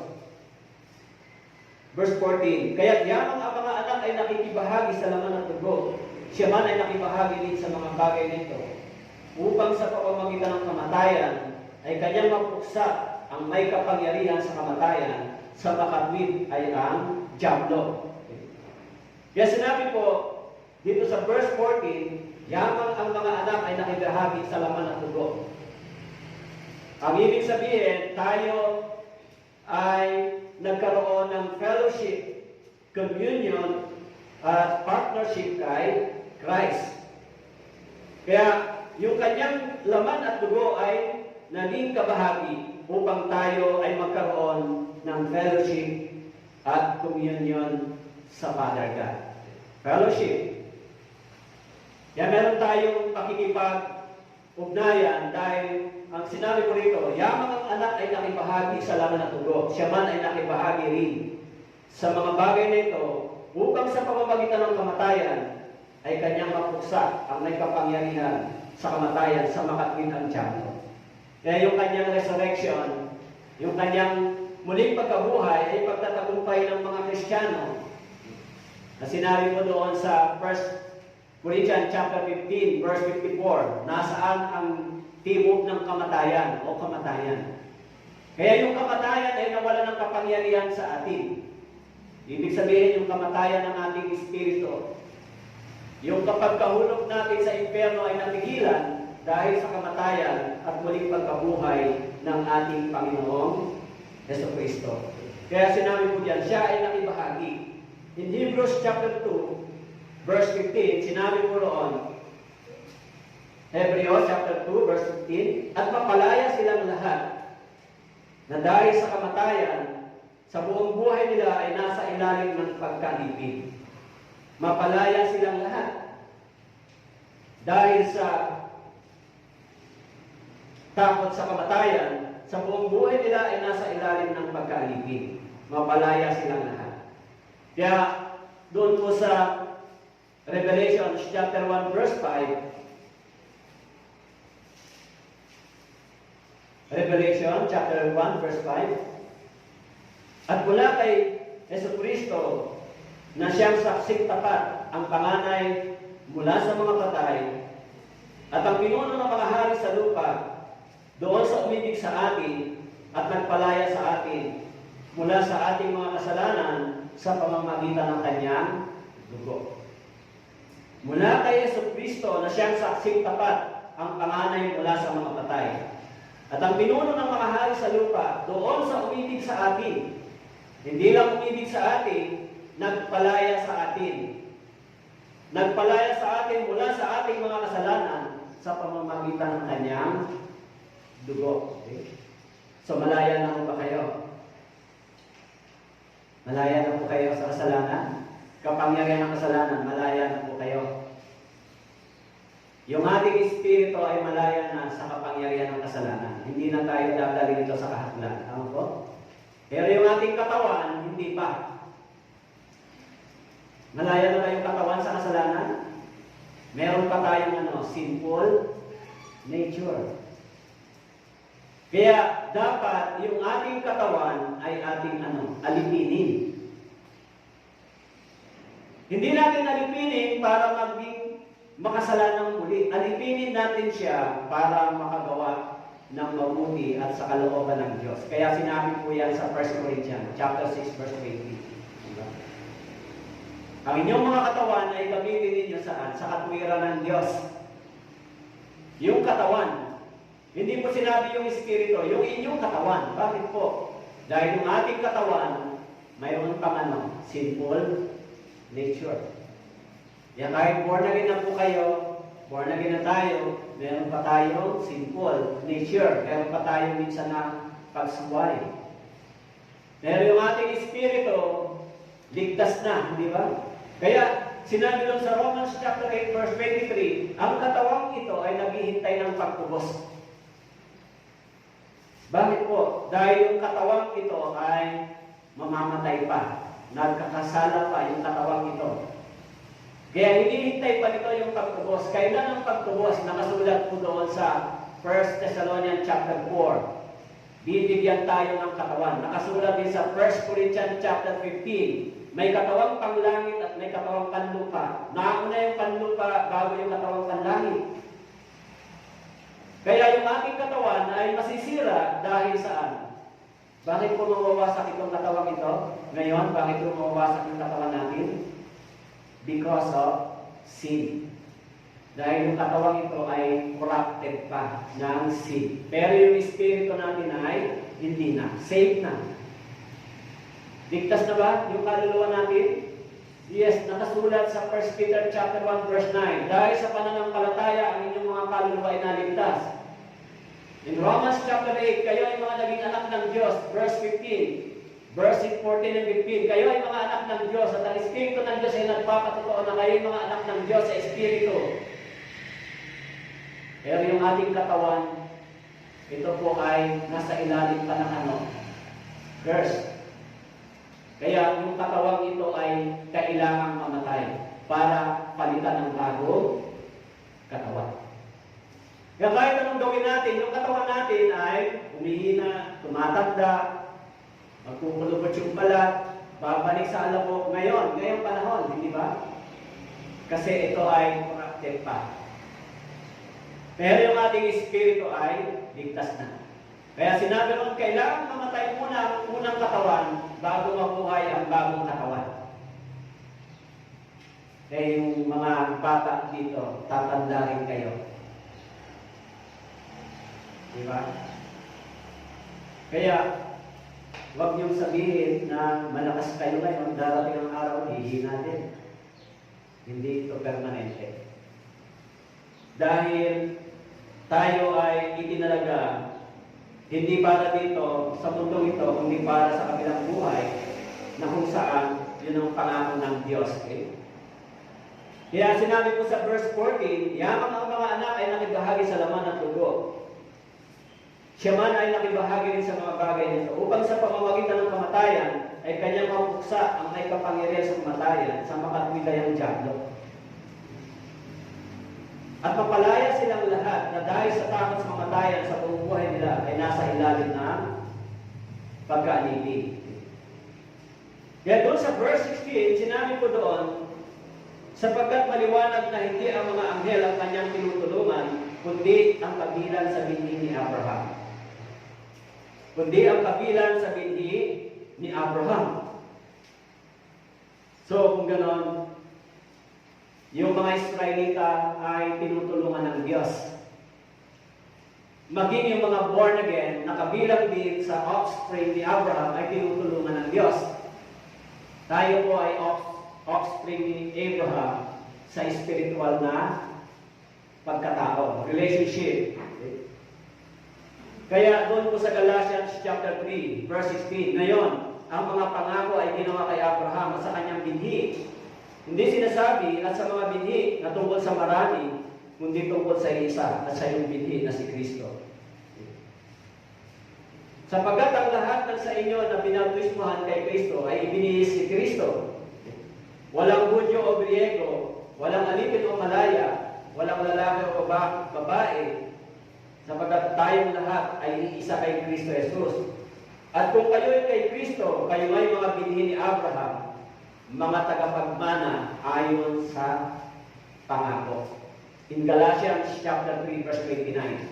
Kung kayo ay kay Kristo, kayo ay binhi ni Abraham, mga tagapagmana ayon sa pangako. Tayo ay kay Kristo. Kaya sinasabi ko diyan, tayo ay tinutulungan ng Panginoon. Sapagkat maliwanag na hindi ang mga anghel ang kanyang tinutulungan, kundi ang kabilang sa binhi ni Abraham. Tinutulungan pa tayo ng Diyos? Tinutulungan pa kayo ng Diyos? Kapag kayo po ay naging anak ng Diyos, tinutulungan tayo ng Diyos. Pag umaharap tayo sa maraming kahirapan at pagtukso, tayo po ay tinutulungan ng Diyos. Tayo ay dinirinig ng Diyos. So, kung gano'n, kung tayo po ay mayroong connection kay Kristo, mayroon tayong connection sa Diyos. In verse 18, sinabi po rito, palibas ay nagtiis siya sa pagkatukso. Siya ay makakasaklolo sa mga tinutukso. Tinutukso po ba kayo? Tinutukso po ba kayo ng dyablo? Kaya, tayo minsan ay nahuhulog sa pagkakamali dahil minsan nagdidisip tayo ng dyablo. Diba? Lalo na po yung mga nagsasabing mga born again pagkatapos yung kanilang ginagawa ay hiwalay sa kanilang iniisip o sinasabi. Kaya sabi ko nga kanina, nung ako ay na-born again, habang sinasabi kong born again, patuloy ako nagsisinungaling. Habang sinasabi kong born again, patuloy akong problema ng family. Habang sinasabi kong born again, patuloy akong masuwahin. Hindi ba complicated yan? Habang sinasabi kong born again ako, lalo akong nakikipaglaban sa nanay at tatay ko. Born again ako. Pero yung aking ugali, yung aking sinasabi, ginagawa, malayo sa sinasabi ni Kristo. Pero sa isip ko, ako ay isang born again. Hindi ba nakakatakot yun? Kung gano'n ang inyong kalagayan, nasa stage of deception kayo, hindi ba? Kasi kung born again, hindi po yun dapat ginagawa, hindi ba? Dapat kung born again tayo, sa pagdurusa ng Panginoon, yung kaligtasan ay naitatag, na di-discern natin yung mga ganitong nangyayari sa atin. Na-discern, teka muna. Dapat yung ating isipan, nababasa natin kung ginagamit ba ng dyablo o yung ating bibig, ginagamit ba ng dyablo, mababasa natin. Teka muna, mukhang nagiging instrumento ng dyablo yung isip ko, bibig ko, at saka yung kamay ko na ginagawa ko. Kung tuloy-tuloy po kayo, tuloy-tuloy yung nagsasabing born again, tuloy-tuloy sa ganung gawain, papunta po sila saan? Papunta sila sa deception, papunta sila sa disiplina kung born again sila, papunta sila sa deception. Mabuti kung totoo silang naligtas. Pero kung hindi, ang sabi doon sa 1 Thessalonians chapter 2, tinadadalhan sila ng Diyos na kasinungalingan. At dito naniniwala sila, papunta sila doon sa kahatulan ng Diyos. Kaya ano po yung sabi ni Jesus Christ? By the fruits, you will know the tree. By the fruits. Mga brothers and sisters,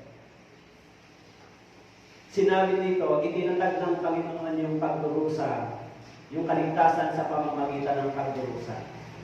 Okay? Kahit ilan man lamang sa atin, o lahat tayong narito, ay maging totoong born again o makatotohanan dahil sa atin, maraming pwedeng makapasok sa buhay na walang.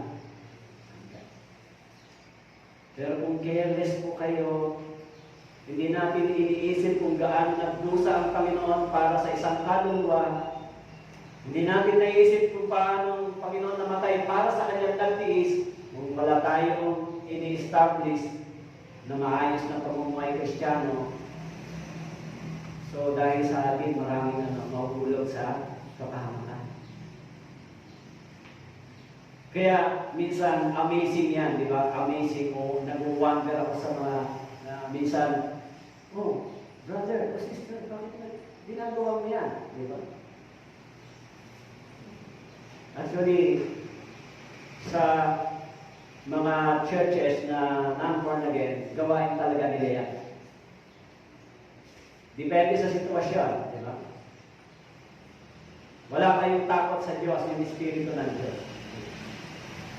Yung mga bagay na ginagawa nila, sa kanilang isip, born again, pero yung ginagawa ay malayo. Kaya sana, lalo na yung mga kabataan, dapat ito ang maging gabay ninyo, di ba? Nating lahat. Parents, mga anak. Dahil ito yung tinuro ng Panginoon. Tandaan natin yung sinabi, si Kristo ang naging tagapagtatag ng ating kaligtasan sa pamamagitan ng kanyang pagdurusa. Yung tinanggap natin na kaligtasan, na biyaya ng Diyos, galing po yan sa pagdurusa ng Panginoon. Galing yan sa kanyang katawan at buhay na nabayubay sa cross. Huwag po natin itong sayangin. Huwag po ninyong sayangin. Kaya minsan, hindi ba, pag sinabi mong ligtas ka na, praise the Lord. Pero kailangan natin i-prove sa Panginoon by action and by words. Tama po? So, kahit man lang tayo, maging kakaiba. Kahit man lang tayo, maging kakaiba sa katulad natin na sinasabing born again church. Kahit man lang tayo. Kahit tayo man lang, maging kakaiba. O yung born again church niya. Kasi sa ngayon, yung salitang born again church, sa totoo lang, kahit mag-survey tayo ngayon, mag-survey, di ba? Napakahirap kumanap ng totoong born again. At least tayo natagpuan natin yung totoong ebanghelyo. So yung kaligtasan, itinatag ng ating Panginoon sa pamamagitan ng kanyang pagdurusa, pagtitiis, pagsasakripisyo. It is so precious. Huwag po natin itong sayangin dahil lang sa kasalanan na. Alam niyo yung kasalanan, maiksi lang yung enjoyment, di ba? Sabi nga, enjoy now, pay later. Pag kayo po ay natutokso, pinutokso, nagkasala, dapat sabihin niyo sa Panginoon, tulungan kayo. O kung kayo po ay may nagsabi sa inyo, sister, hindi na tama yung direction mo. Dapat humingi kayo ng repentance sa Panginoon. Minsan, manalangin tayo, Panginoon, kung may nakahide na sin sa aking puso, please reveal mo ang pagsisihan ko ito at iwan.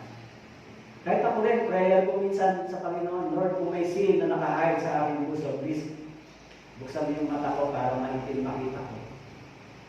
Kasi baka hindi ko alam, lumalakad na pala ako sa ganon, hindi ko alam, hindi ko napapansin, di ba? Kasi nag-enjoy ka naman.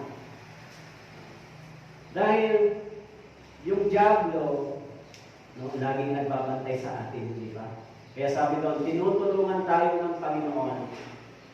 Tayong mga tinutokso, tinutulungan ng Panginoon. Dahil tayo ay tinuturing niya mga anak. Huwag niyo pong kalimutan yung salitang niya na sinabi sa Biblia. Si Kristo ay itinatag yung ating kaligtasan, yung biyaya ng Diyos tinanggap natin sa pamamagitan ng kanyang pagdurusa, pagtitiis, sa pamamagitan ng kanyang kamatayan, itinatag niya yung dakilang kaligtasan sa atin. Huwag niyo pong kalimutan yan. Ako, iniisip ko ito ang malaking utang na loob ko sa Panginoon, sa salitang tao, na hindi ko kayang kalimutan. Ngayon, kung pagkatapos kong maligtas, babalik pala ko yung mga bagay na yan, paano kaharap tayo sa Diyos, di ba? Kung kayo po ay nabubuhay, ayon sa biyaya ng Diyos, praise the Lord. Pero marami ako nakikita dito na maayos talaga yung buhay Kristiyano. Kaya thank you very much po sa inyong pagsuporta, panalangin sa nakaraan nating Bible seminar. Kasi ako po, pag nagpa-Bible seminar, ang laging nasa isip ko lang, kahit isang panggulo lang Panginoon ang maligtas, sulit na yung pagod namin at paghihirap, kahit isa lang. Kasi yung isang totoong Kristiyano, mas marami siyang magagawa kaysa 100. Basta totoo lang siya. Pero kung marami nga, fake naman, wala siyang magagawa para sa Panginoon. Kaya, minsan ang prayer ko, Panginoon, kahit isa lang yung ililigtas mo. Kasi hindi ko alam kung sino yung ililigtas mo dyan. Pero kahit isa lang may maligtas, masaya na kami. Kasi yung isang totoo, mas marami siyang magagawa para sa Diyos kaysa siyang napusyat na faith, di ba? So dito, maraming totoong ligtas. Kaya mabilis yung evangelism. Actually, nakikita ko yung bunga ng mga mananampalataya dito. So, yung pagsisikap sa oras ng Bible seminar, yung iba, thank you very much po sa inyo, nagdadala kayo ng pagkain para sa mga visitors, nag-aasikaso kayo. So, sino po yung magbabayad niyan? Sino ang magbabalik sa inyo? Ang Diyos, hindi ba? Kung may isang kaluluwang naligtas at nagpuri sa Diyos at nagpasalamat dahil diyan, hindi ba? Pagpapalain ng Diyos yung church at iglesia. Kaya, nagpapasalamat ako sa inyo, sa Panginoon din, dahil sa yung suporta sa oras ng Bible seminar. Ito yung pinakamahalagang gawain, pagliligtas ng kaluluwa. Pinakadakilang gawain yan sa paningin ng Diyos. Kaya sana po, patuloy tayong sumuporta, manalangin dito sa inyong mga kababayan. Sa mga taga-Katanduanes, bagamat dayuhan kami dito, pero yung aming puso at burden ay nasa mga taong nandito, so dapat kayo rin ay mas maging ganun din ang inyong puso, hindi ba? Dapat meron kayong passion sa kanila, sa mga kababayan nyo, kahit sa anong paraan. Kaya kung naging ganun din yung passion ko, kasi nung nakinig ako doon sa Korea, na nag-deliver ng message at naligtas ako, sinabi niya, kami ay mga dayuhan dito, Korean. Pumunta kami dito para ipangaral ng Ebanghelyo sa inyo, mga Pilipino pastor kayo. Paano naman kayo? Anong passion ninyo? Kaya out of 72 pastor, 2 lang kami natira. Si Pastor Bonnie gumarahin na kasi tumigil na sa pangaral dahil nagkaroon ng atake. Ako na lang natitira sa 72. Kaya sinabi naman ng Korean pastor na kahit isa lang sa inyo, out of 72. Ngayon kami may merong burden sa inyo. Papaano naman kayo sa mga kapwa nyo Pilipino? Kayo naman dito, may burden naman tayo, may burden kami para sa inyo. Papaano naman kayo? May burden pa kayo para sa mga kababayan nyo. Sa mga taga-Katanduanes, kayo talaga yon, walang iba. Kayo. Actually, sa NCR ngayon, walang gathering dito ngayon. Kaya thankful tayo sa Panginoon dahil sa patuloy tayo kahit na sa NCR, walang church gathering ngayon dito sa atin tuloy-tuloy. Samantalahin natin yung pagkakataon. Huwag natin kalimutan yung sinabi ng Panginoon, yung title na si Kristo, yung nagtatag ng ating kaligtasan sa pamamagitan ng kanyang pagkukusa kahit yung manalangin. Maraming salamat po, O Diyos, sa iyong pagdurusa, sa iyong kahirapan, pagkikiis at muling pagkabuhay. Tinanggap namin ang dakilang biyaya ng Diyos. Ito po ang kaligtasan. Kaya Panginoon, tulungan niyo po ang church na ito na magkaroon po ng malalim na pag-ibig sa iyong salita. Salamat din po sa mga nakaraang Bible seminar na natapos. Kayo po ang nakakalam kung sino po ang naligtas. Patuloy po, dumadalangin kami sa inyo, Panginoon, na proteksyonan niyo po yung mga brothers and sisters dito laban sa pandemic. Tulungan niyo po na manatili kami ligtas, maging malusog at patuloy na makapaglingkod sa iyong iglesia, Panginoon. Nawang biyaya ng Diyos ay sumagana sa amin. Salamat po. Ito po ang aming dalangin sa pangalan ni Jesus. Amen.